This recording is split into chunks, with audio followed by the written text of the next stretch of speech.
Hello everyone. We'll be talking today about the elicitation technique, interviews. Interviews are an elicitation technique done through face-to-face interaction. It involves sitting down with a stakeholder and asking them specific questions gauged to help you better understand the domain in which you are interviewing about. Interviews have been the most widely used elicitation technique and is considered the most effective in information acquisition.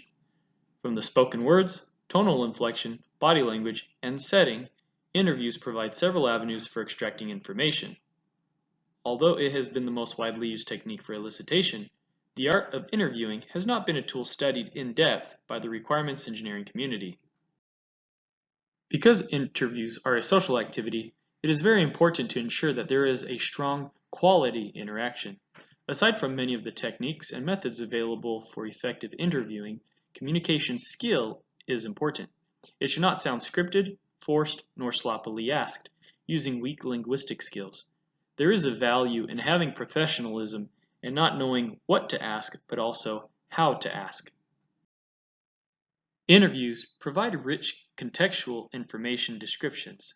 Overall, interviewing will allow you to also pick up other information that cannot be extracted through words on a page. In many instances, interviews can complement other elicitation techniques. There are three general types of interviews: structured interviews, unstructured interviews, and semi-structured interviews. In a structured interview, all questions are close-ended. Because of this, it is much easier to analyze and can be used for multiple interviewees. Because the interviewer has more control, questions can be asked in a specific order. Because these types of interviews are so structured, in a sense, it's an all-or-nothing type of ordeal. You must know the right questions to ask and be on point and methodical with your techniques. In a structured interview, asking irrelevant or incorrect questions will lead to failure and is a common mistake for interviewers. An advantage structured interviews have is that questions can be revised over and over again so to eliminate interviewer bias.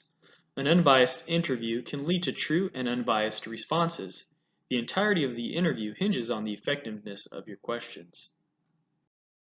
A practical example of this is when, for my employment, I interviewed our technical operations manager. A handbook was needing to be created and I had to ask very specific questions that required specific answers. The questions only regarded what specific functions each employee job description had and asking for standard timeframes to accomplish different levels of work. In this example, the questions were not requiring answers that needed to be elaborated on. Rather, they were very succinct and precise, requiring a simple answer. These sample questions could have been asked on other locations with the other technical operation managers. Unstructured interviews are more conversational in style. They don't have any predefined questions. The data is more qualitative and is thus more difficult to replicate.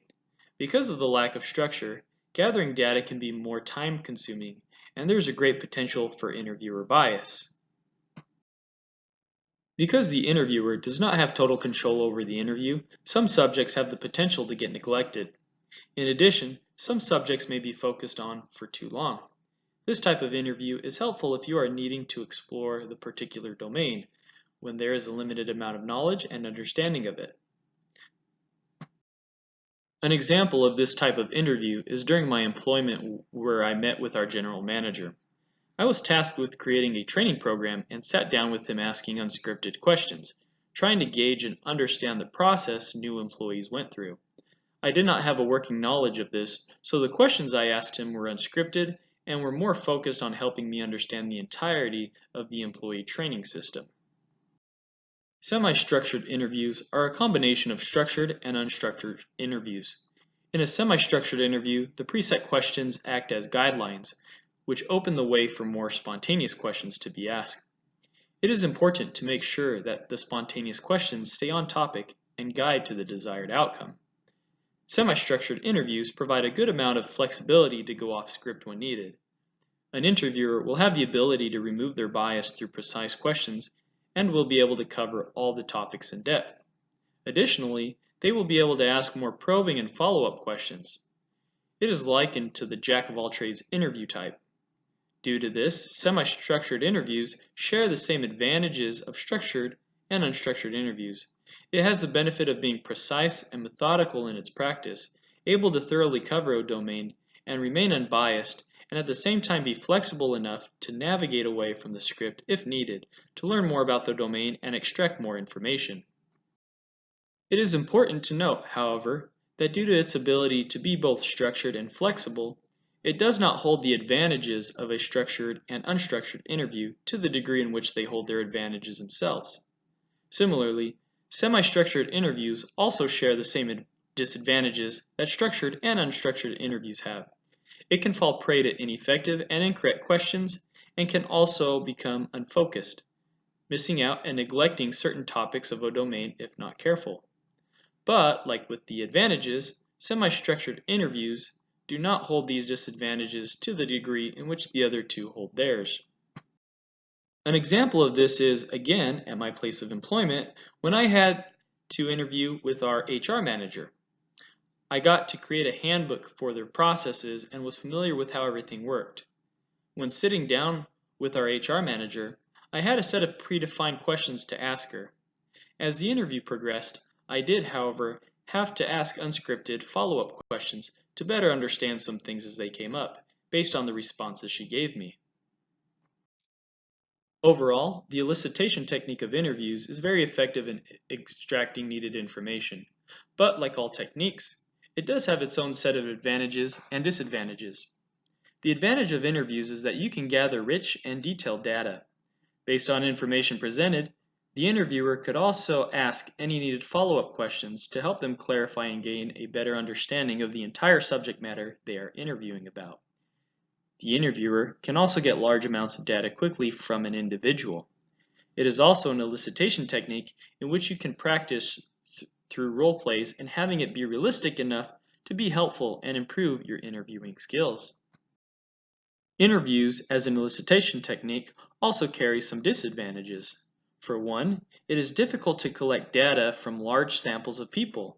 Because it is mostly done one-on-one, it is quite time-consuming to interview several people. It is also a very inefficient technique if you need to elicit information rapidly from a group. If ever you're on a time crunch to get information fast from a group of individuals, interviewing will not be able to serve your purpose. Despite all this though, interviewing is an excellent way of acquiring information. As mentioned before, it is considered the most widely used elicitation technique. With some good practice, one can become extremely effective at gathering information. Thank you very much. I hope you enjoyed this presentation on the elicitation technique, interviews.